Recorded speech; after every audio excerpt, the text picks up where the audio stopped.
Somebody asked me what is the APFS and the GUID.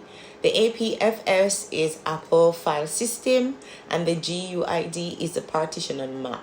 So basically, let me explain what this is. Think of this as the language your drive speak. Without speaking the language, your drive wouldn't know what to do. And it is going to allow Mac to give permission.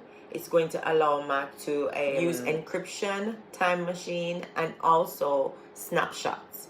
That's what it's going to use Mac. If your hard drive is set at APFS, then it's going to tell Mac, we speak the same language. So it can actually work. But if it don't, then it's going to tell Mac, we don't fully trust you. Although we can read you, we don't fully trust you. So it's going to give you, a half-ending story like what it gave me.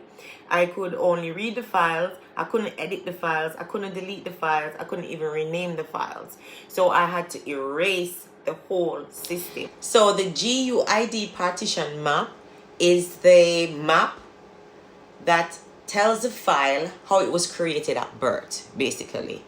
So the Mac uses the modern standard, which is the GUID partition map. That's the new Mac version for Intel, Apple, macOS, for Time Machine, for fully writable access into Mac. You have to have the GUID partition map.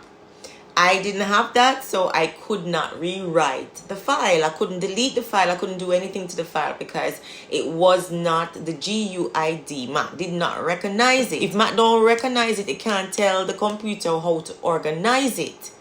So I could not get access to it because Mac never recognized it, okay? And the older version that Mac used to use is the master boot record, which is the MBR, and that was the old Windows only thinking. And then you have the Apple partition map, which is the old Mac version.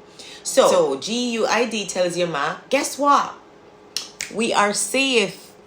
This is compliance. It's compatible and it's modern. So Mac accept it, and then you can actually start using it. What makes both of them work?